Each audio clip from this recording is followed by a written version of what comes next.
our YouTube channel. With that, Dr. Bryant, the floor is yours. Hello, hello. Good afternoon. Thank you all for joining us for this informational session about Rcmd, or the Resource Center for Minority Data, most affectionately known as Really Cool Minority Data Archive. As Anna Lee mentioned, my name is Amber Bryant, and I am a project manager for the Research Center for Minority Data. One second, sorry. And I will be presenting today with Tyler Beltran.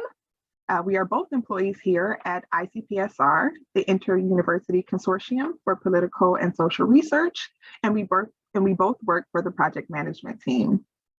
The Rcmd archive is relatively small.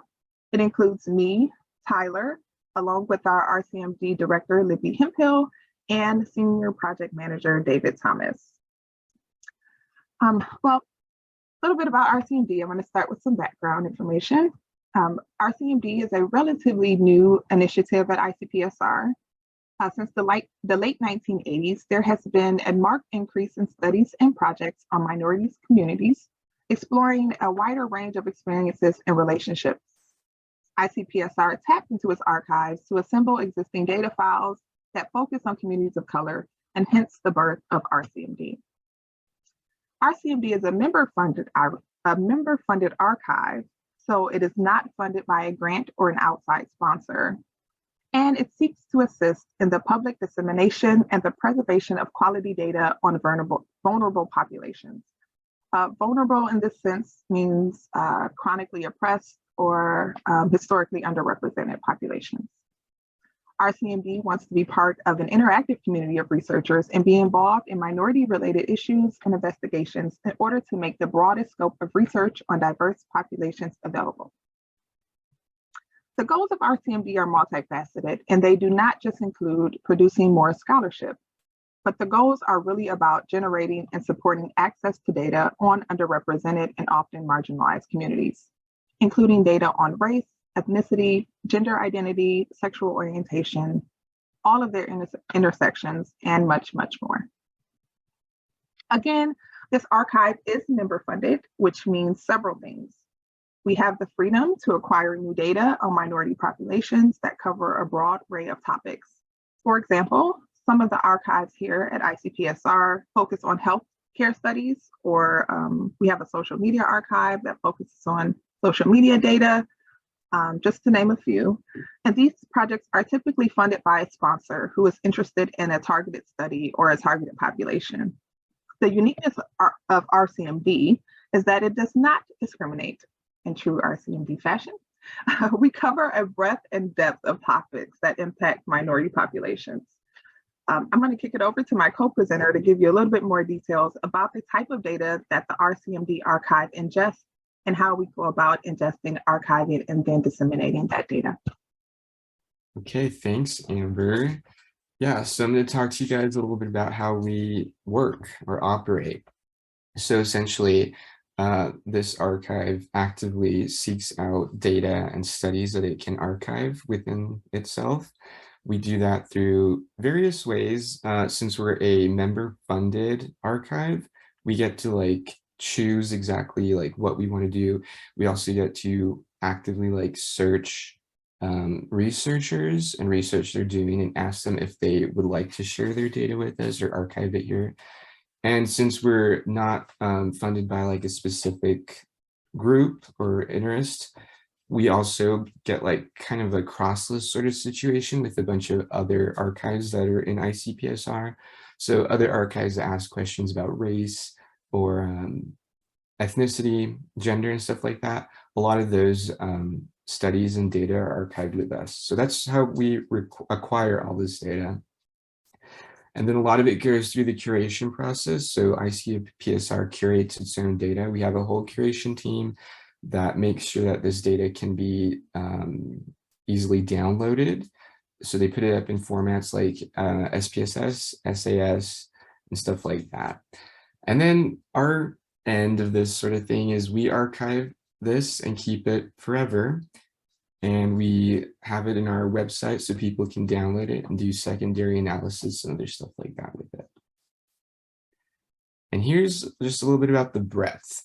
So our archive covers a lot. Like we said earlier, we get to kind of pick and choose sort of what goes into this archive. So we focus mostly on race, ethnicity, gender, sexual orientation, and all, sorts of things like that. And there's a lot of studies that ask these sorts of questions. So we have studies on health, politics, general social well-being, population surveys, all that sort of stuff we have here. We have over 2,000 studies, so 2,090 to be exact, within the archive, and more than 1,700,000 variables. So these are like all sorts of questions from, what's your ethnicity, gender, and so on. It gets a little bit deeper than that. And then we have almost 40,000 publications that are related to all of these studies and the variables that are in our archive as well. Oops. Okay, so here is our website and how everything goes down. So you can search by study, you can search by variable, you can search by series, which, in case we're not aware, we have series of data. And Amber, I might ask you to help me with this for a second. Actually, yeah, could you explain that? Yeah, so when he talks about we have studies, that's when we say studies, it's like, so an investigator goes out and they collect the data and they share it here and store it at ICPSR. The variables are listed individually. So the variables out of all studies, you can search just the variables separate from the studies. And then the series are more like studies that are longitudinal, or they have repetitive cycles where they're gathering data at different time intervals or for different periods. But it's typically the things that we have that are ongoing. So when you see that there for the series, you can click that and you can expect to get longitudinal data, or you'll see several collection points for that study. Yeah, thanks, Amber. So that's how we do it. You can search by any of these to find whatever sort of data you want. We have like a search bar here, and you can also filter by region, date, all that sort of stuff. It's really great. And here's an example. So this is just one survey that we have. This is actually our most popular survey. It's the Transpop Survey. So this is a survey, a general survey of the transgender population in the US. And here's some variables that are in there. And this is pretty much how our website works and how it looks. So yeah. And you all can ask questions about this now or later on if you have questions. So we also do a lot more than just archive data. We also try to do other things to promote research equity. So for instance, we have data guides available for people to use and refer to. So right now we have one that's about anti-racism. And actually, I'll just give you a sneak peek of that right here. So someone created this. It's a really great guide. It's for anyone who's really doing any sort of research or working with data that has to do with race. And it talks all about how to go about encountering this data, how to use it, reuse it, how to interpret some of this stuff. It's really good. Yeah, I'm just gonna jump in a little bit right there, sorry. And it's really good, like Tyler mentioned, for researchers. It helps when you're working with certain populations to make sure that you are respectful and acknowledging the different nuances that comes with working with vulnerable populations. So it's a very handy research guide to use if you're publishing, collecting data, or just working with chronically marginalized populations, to make sure that you're going about it in a way that we now know is more respectful and just shows a little bit more care and acknowledgement for the nuances of oppressed communities. Yeah, thanks, Amber. And finally, we have a few of our future projects and endeavors. And actually, there's one thing I forgot to mention over here. We also have a online analysis tool. So for people who want to do research, and I'm going to actually get out of this presentation and show you guys how that works a little bit. Oh, here it is, sorry. So You all can still see my screen, right? Okay. We have this online analysis tool here that helps people conduct analysis. Oops. Let me find the right one. Sorry. Oh, here it is. Okay. You can do this. So if you don't have access to like SPSS, or you're not familiar with R or something like that, this is a way for researchers to be able to find correlations and stuff like that without that sort of access. So it's kind of easy to do. Or maybe if you're like an unskilled researcher. Sorry, my dog's being totally crazy right here for a second. But yeah, so it's a really easy tool to use. If you saw, you just like go to the study where I was at right now, and you can click right here. This is our online analysis tool. I'm just gonna do some crosstabs for now. And then you just select which variables you want. So I already know which variables I want, so I'm just gonna type them in real quick. And there, it gives you a table, and there's your crosstab. So it's a really useful little tool for people to use. And then here's just a look at, yeah, back to the presentation. Yeah, so yeah, kind of like, again, what Tyler just showed you, and I know he showed it pretty quickly, but that's a very useful tool across all the data sets at ICPSR, I believe, other than the ones that are in open ICPSR, which just are a little unique. But for the majority of data sets at ICPSR, you can click on that data set. Once you search one and you find it, you can click on that data set, not the variables, I believe. I believe you have to go from a data set that you find. And then when you click that, you can hit the Analyze Now. And it has different things that you can do. What Tyler created was a crosstab.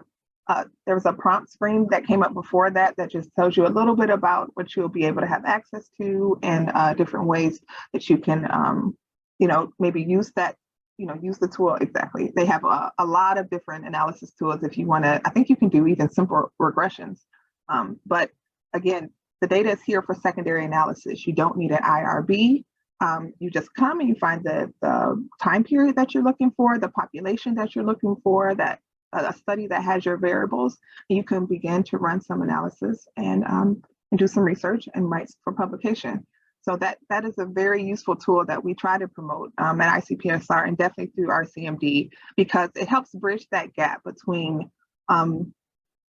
different institutions and maybe things that are available and not available. You can still get the data that you need. You can still get the research that you need on the populations that you want without having to have the huge grant funding or the huge research team to gather the data. So sometimes at ICPSR, we take it for granted that we can easily go in here to the SDA and do some online analysis, but I just wanted to take a pause and at least kind of reiterate that the data's there, and the ability to do some cross analysis are there, and we really want to help folks create the research. Yeah, thanks for mentioning that, Amber. Yeah, so this is also a way to make this more easily accessible to other people. But yeah, and so this is one of the guides that we have up there. It's really great, and we'll let you guys visit that pretty soon. We're going to pop a link in our chat. But we're going to talk about our future projects real quick. So we have a sexual orientation and gender identity research guide coming up. And this guide is going to cover kind of like the practices that people are using to do this sort of research, the best practices, I'll say. Give a little bit of a brief overview of like the history of SOGI questions in social research. And also we have a compilation of questions that have been asked historically so that people can go through and see like, this is how this was asked, and you can experience, compare questions through time and stuff like that. And then we have a few more projects I'm gonna let Amber talk about right here. Yeah, for sure. So Rcmd also collaborates with the larger ISR Center, which we're housed under, the Institute for Social Research here at U of M. And some of our collaborations include work with the Program for Research on Black Americans. We recently were, Libby Hemphill, our director, was recently funded an award to work on Black History Month typographies, I believe. And we also support PRBA on their, rerunning some of their already established studies. their election studies, as well as their surveys on different populations. The last point here, RCMD staff, we work on other initiatives across ICPSR. So we kind of serve as that the council for initiatives at ICPSR that want to make sure that they are addressing diversity, equity, and inclusion in a way that is respectful. And RCMD is able to give counsel on various other projects across ICPSR in that way. So we kind of serve as the expert group on that. And Tyler, do you know anything or a little bit more about the history of why that guide was started? Because I heard you mention the questions, and I think it had something to do with the way that people were asking questions, right?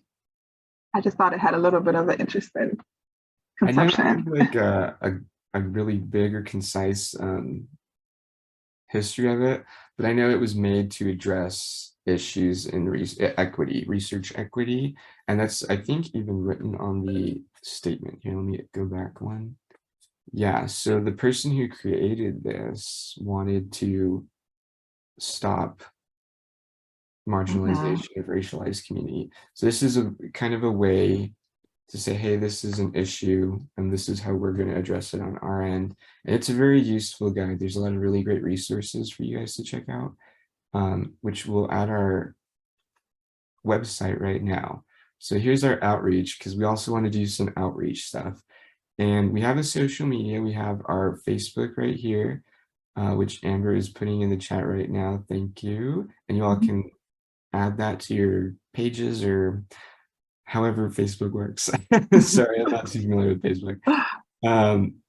And follow us there. We keep like little updates every now and then. We posted about this data fair. We post about what data is released to our archive and what sort of initiatives are being taken in the research world to address certain issues or what's going on pretty much.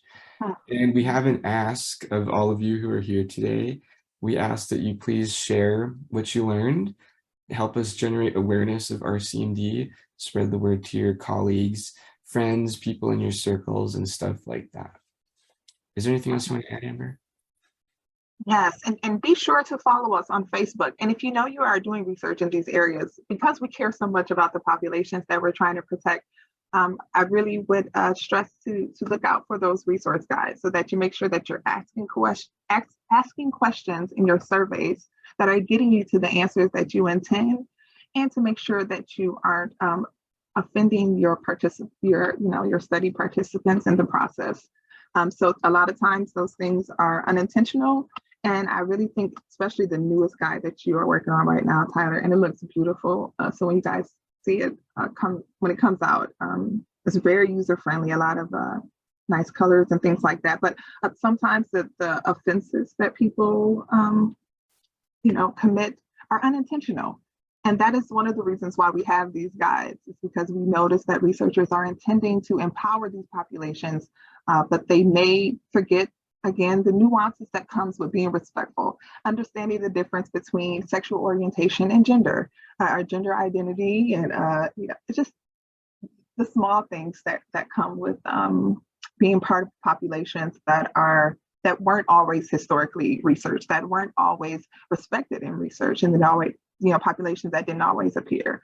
So definitely, if you are interested in these type of populations, again, we don't focus on the topics, we focus on the populations. If you're interested in these type of populations, try to find a way to connect yourself with RCMD so that you make sure that you're doing the research in a way that is meaningful, impactful, and powerful for the populations that we're sure you're trying to, kind of empower. So other than that, that is all I have. If you guys have questions for us, feel free to pop them in the chat or.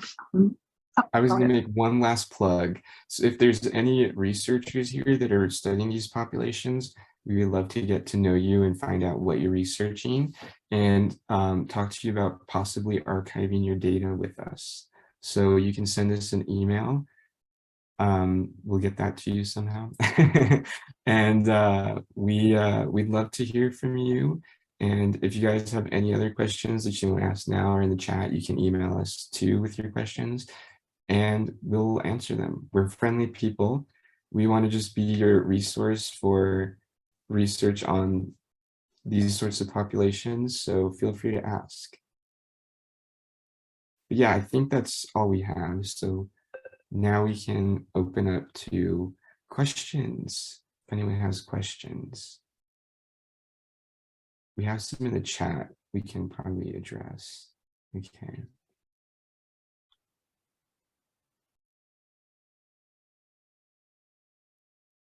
Okay, actually we don't. We have comments. Thank you for your comments. You guys are very nice. I think we do have one question. Tyler, do you see that one there? I Our email address. Oh, I'm in the wrong one. Sorry. Okay, let me go to Q&A. Okay. The first one, can we use those guides? Oh. Well, I'll answer this one real quick. Yes, these guides were intended for teachers, instructors, researchers, professors.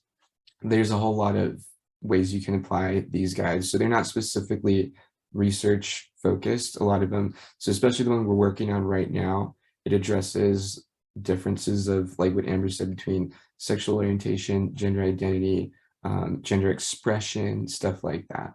So that would be a really great guide for instructors who are doing that sort of thing.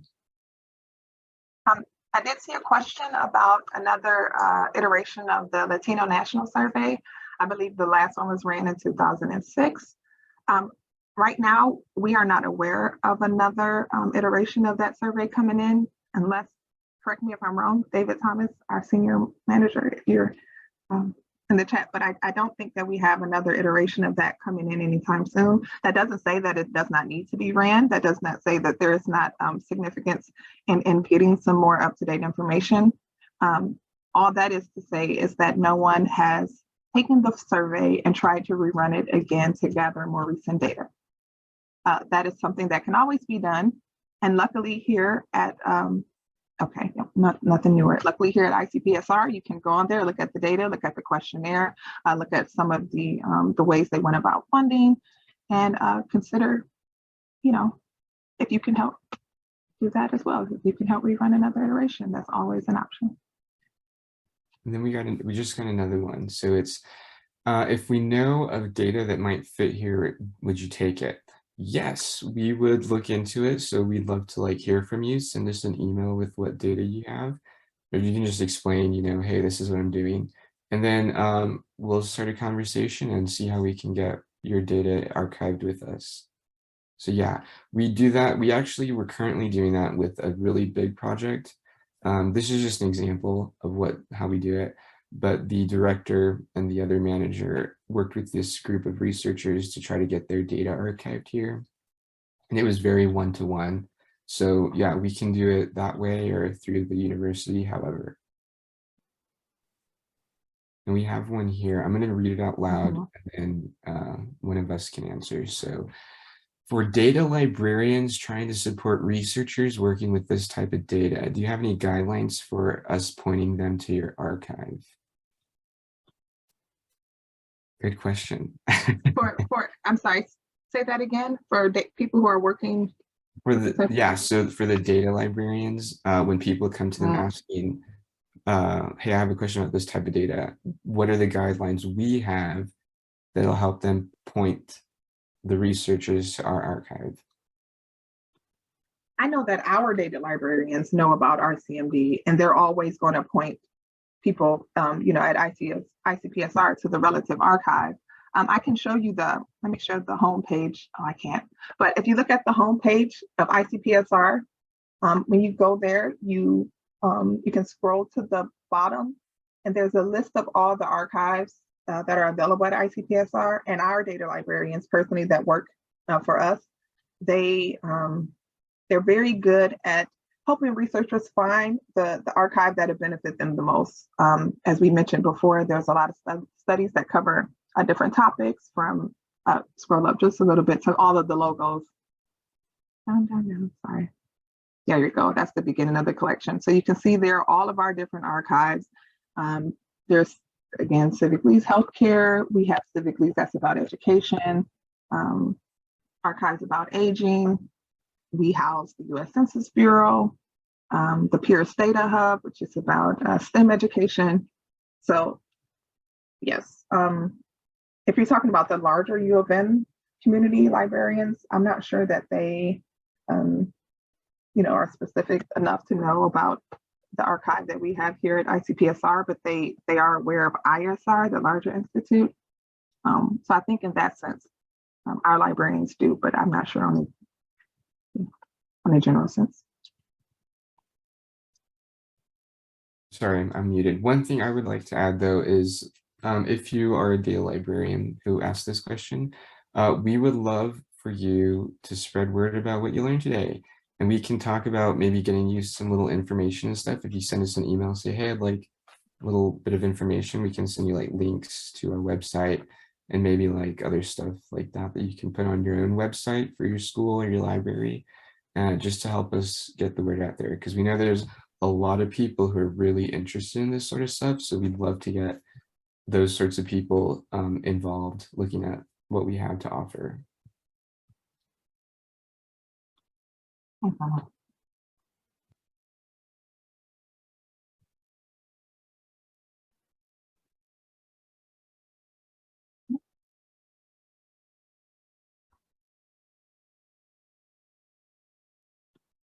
Thank you all so much. I did try to share some links in the email, not the email, the chat, to our email address, as well as to the Facebook page, other ways that you can find us and follow us. You can always go to the ICPSR homepage and scroll down and find the link there. We're really open and excited to ingest any new data and to also connect with any other researchers that service our population. So please be in touch. We're always here. And thank you for attending today. Yeah, thank you guys. And thanks for your questions. Great. I believe we're all set. Thank you. Bye-bye.